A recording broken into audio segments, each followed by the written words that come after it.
ID, the Future, a podcast about evolution and intelligent design.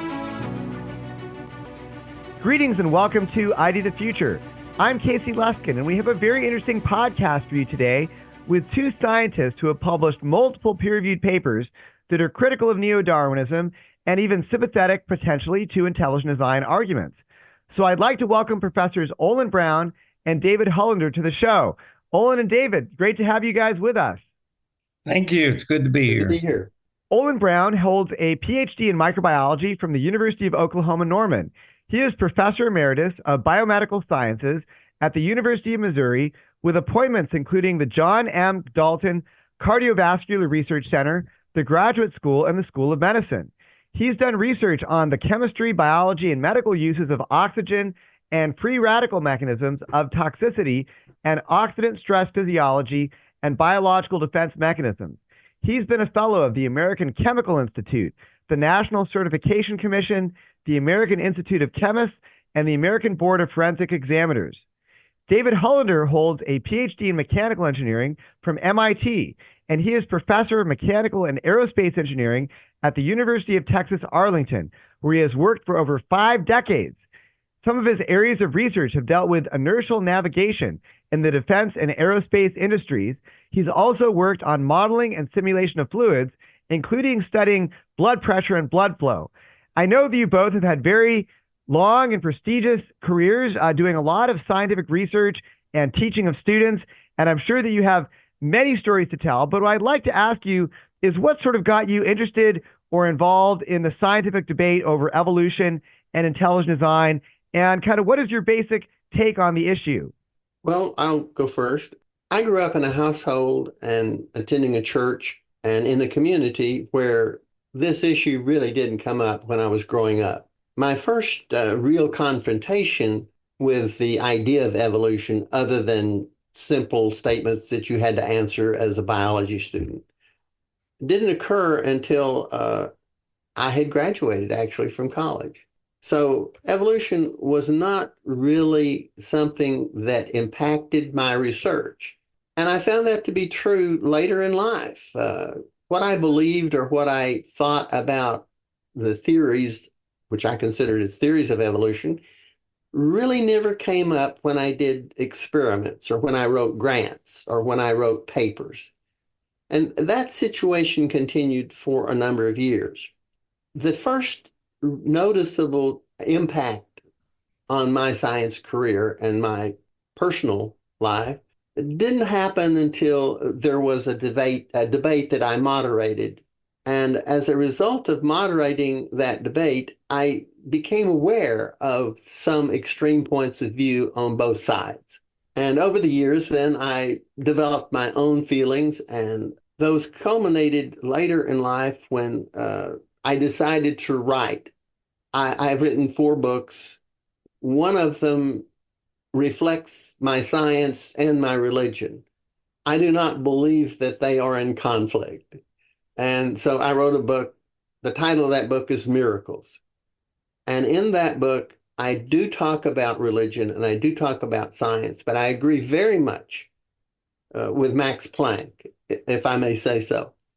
Max Planck had some important things to say that religion and science should not and were not in conflict. So that's sort of the introduction of how I got interested, because I felt that concepts that were being taught really did present issues for which there was not adequate evidence. And I'll put it that way. Okay. Well, my background is growing up in a Christian home, and I had always heard about evolution and theories about where the humans came from and all of that, but I never really gave it a lot of thought. I just was always amazed at the complexity of the human body and the brain, and as I during my education, started working with computers and memory and all of that, and knowing how things have to work. It always amazed me I couldn't imagine how the brain and the human body could possibly just occur randomly and be able to do what it does. But I never really gave any serious thought about trying to understand it, or to even understand what really has to happen for from a biology standpoint of what has to happen. And in fact, I wasn't involved in this until Olen reached out to me and wanted assistance with formulating some equations and statistical calculations. And it was kind of like, assume that this can happen, whether you understand why it happens or not, but assume this can happen. But this has got to also happen, and this has got to also. What can you give me some probabilities associated with actually a species even beginning to evolve? And at that point in time, I kind of went from just general thoughts about it to some actual concrete, detailed calculations. Well, that's great. Thank you both for telling a bit about your own personal stories.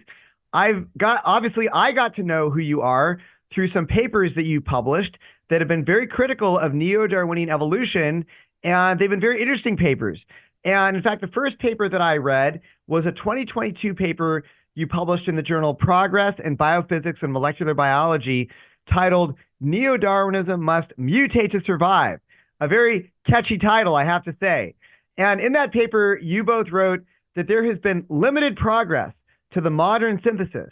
The central focus of this perspective is to provide evidence to document that selection based on survival of the fittest is insufficient for other than microevolution.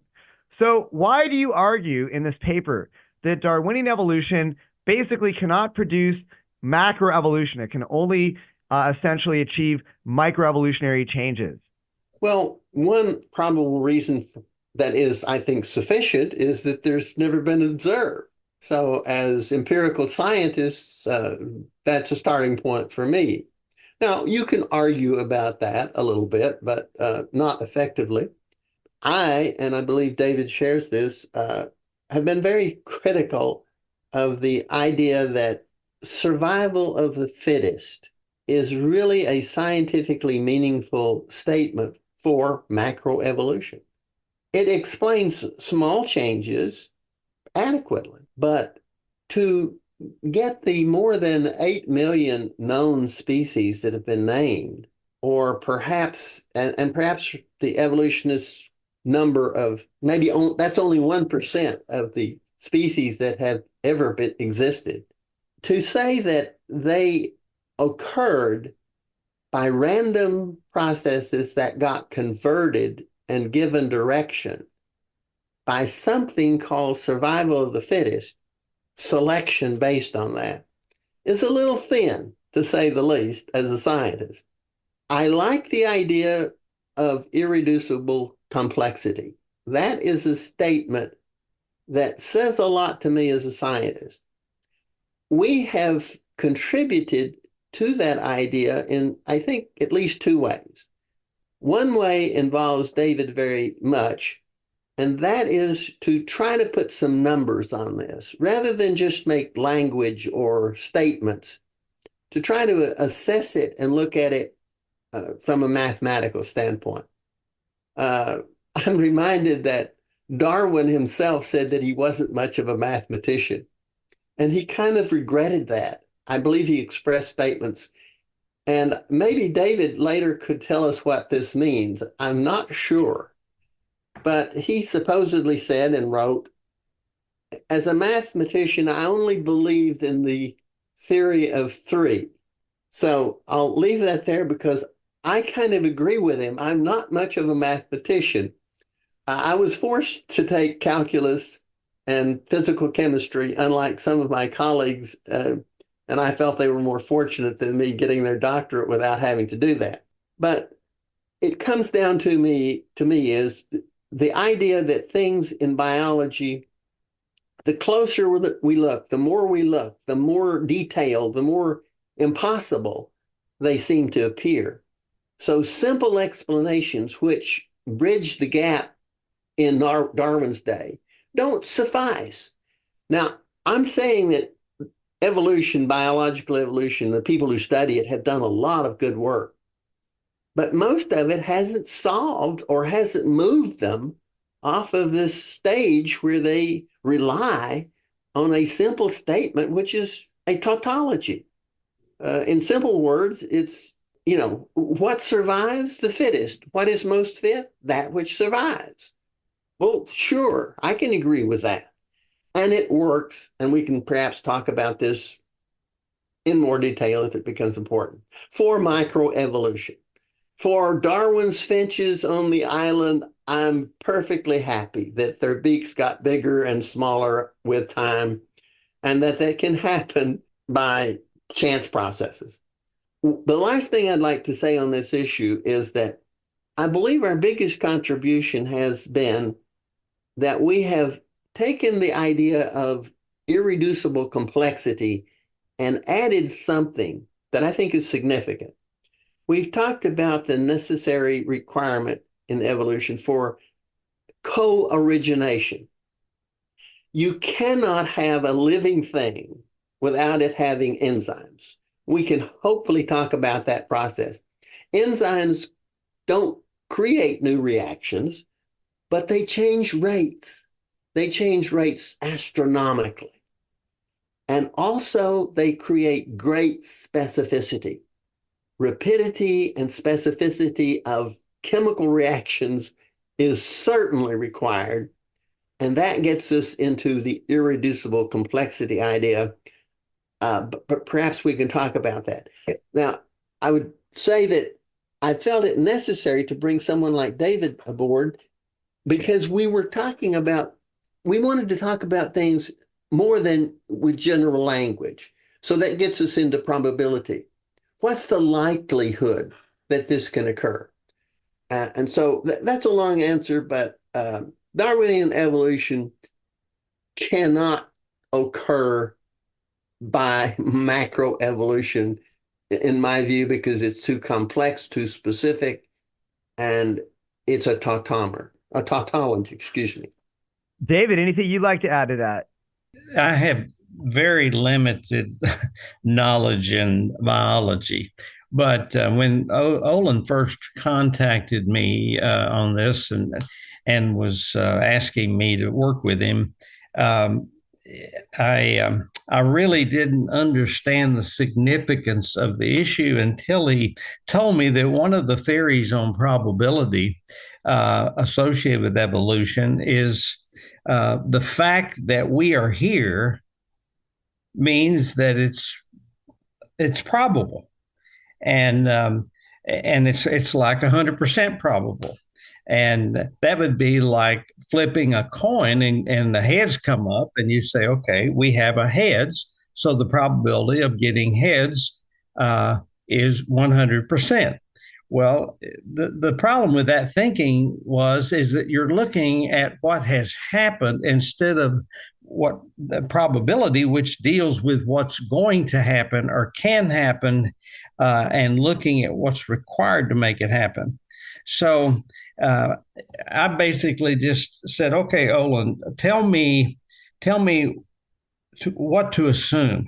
I don't understand why, but tell me what to assume is required, for example, for a mutation to produce an enzyme and to gain intelligence. And then if we're going to move towards a species, what else has to happen, and what else has to happen, and what else has to happen?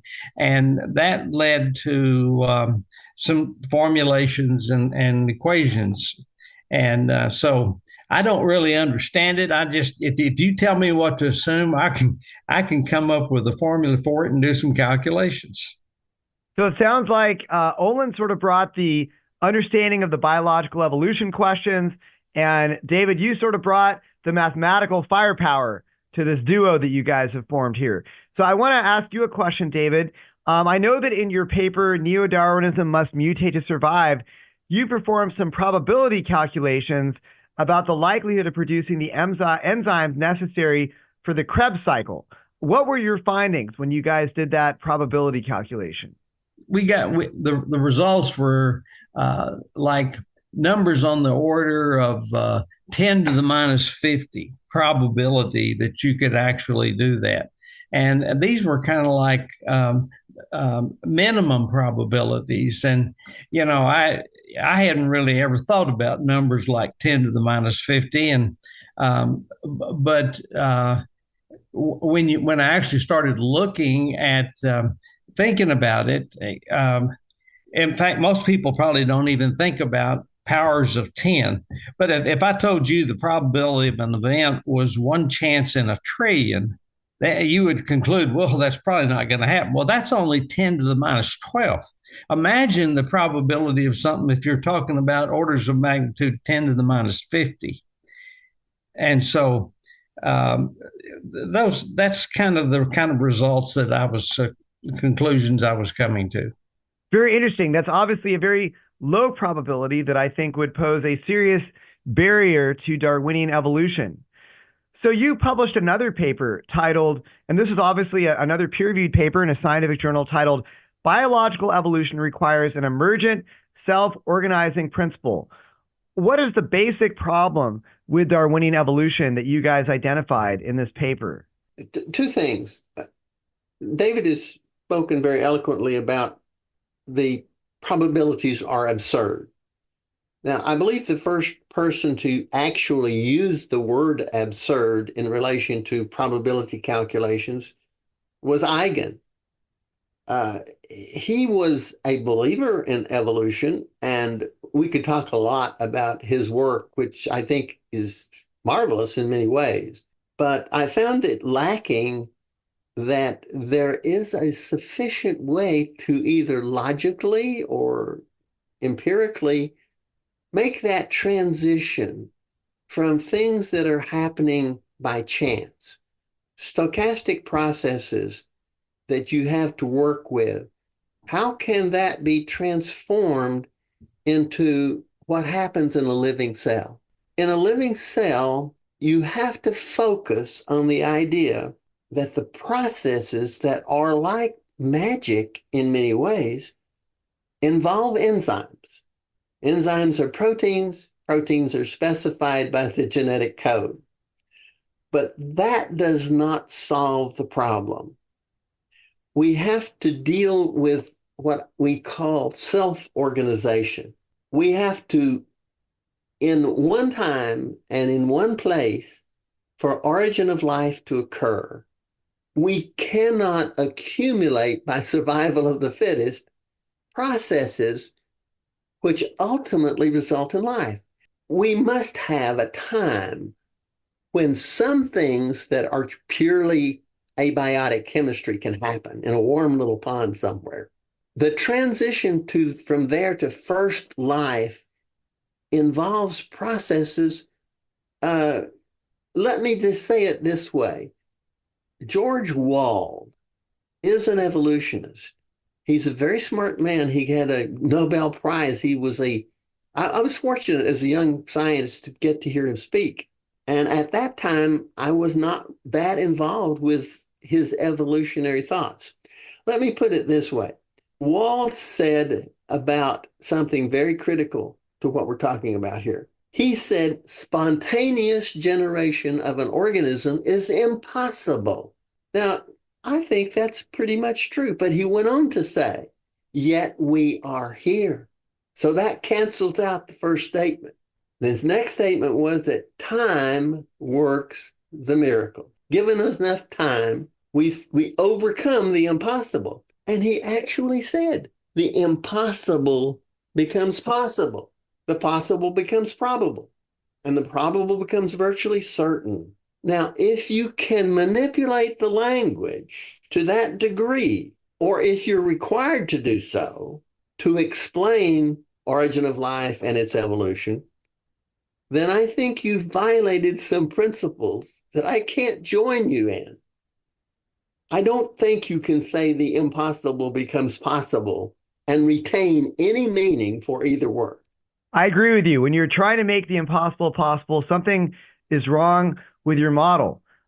In this paper, you both talk about some examples of features which you believe would require what you call complex changes that cannot evolve by a blind process like Darwinian evolution.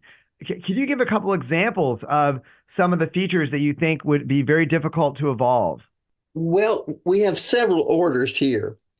Obviously, during what's been described as the Cambrian explosion, over a relatively short period of time, evolutionarily speaking, using their time frames, all of the major body plans evolved.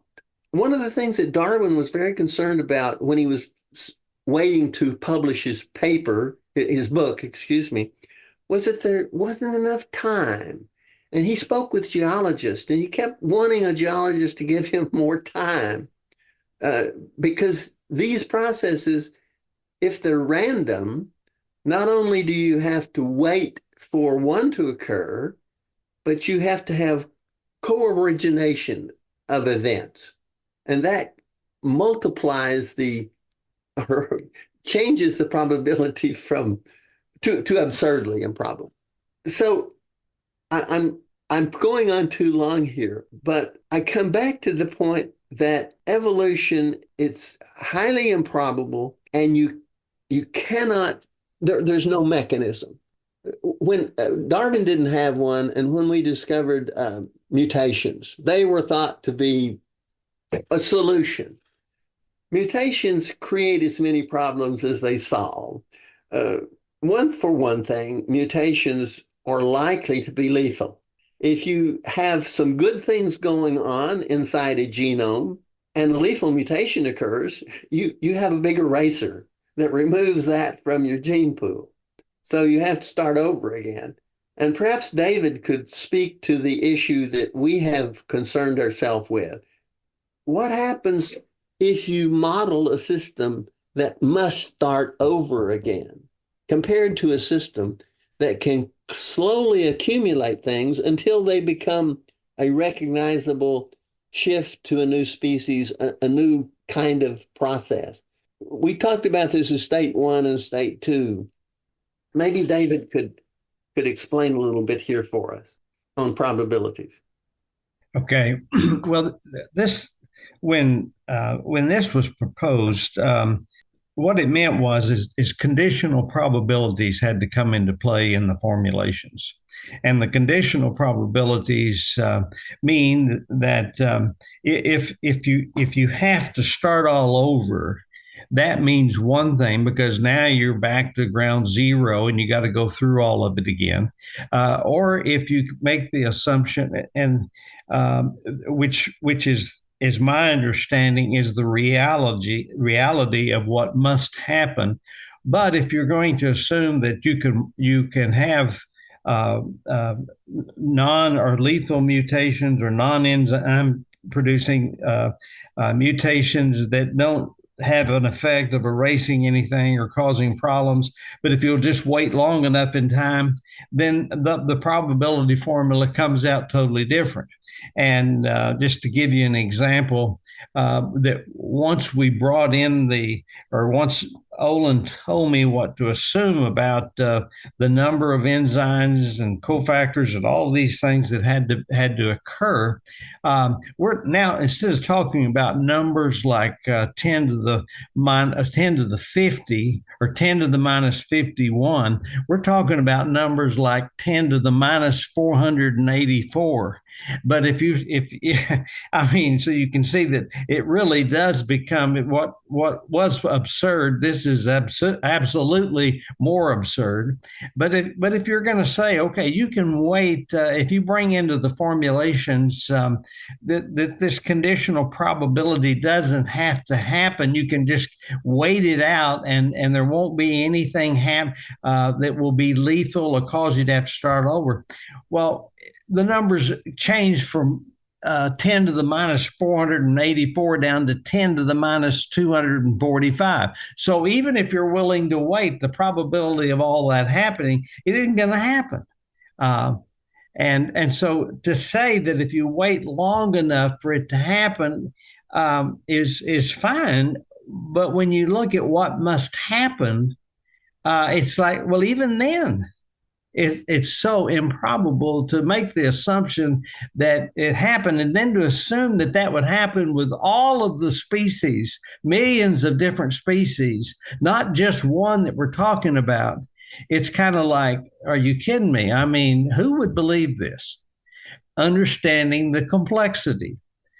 No, I think you guys are right. I think that once you appreciate the complexity of these systems, the odds become astronomical against them arising by blind mechanisms. You talk about in your paper spider silk, ribosomes, oxidative phosphorylation, enzymes, and ATP synthase. I just want the listeners to get a sense for some of the different systems that you tackle and look at the unlikelihood of those arising. Okay, well, this is a very fascinating conversation, but unfortunately, we're running out of time for the first podcast. So we're going to come back with Professors Olen Brown and David Hullender to discuss more about some of their scientific papers that have challenged Darwinian evolution. I'm Casey Luskin with ID the Future. Thanks for listening. Visit us at idthefuture.com and intelligentdesign.org. This program is copyright Discovery Institute and recorded by its Center for Science and Culture.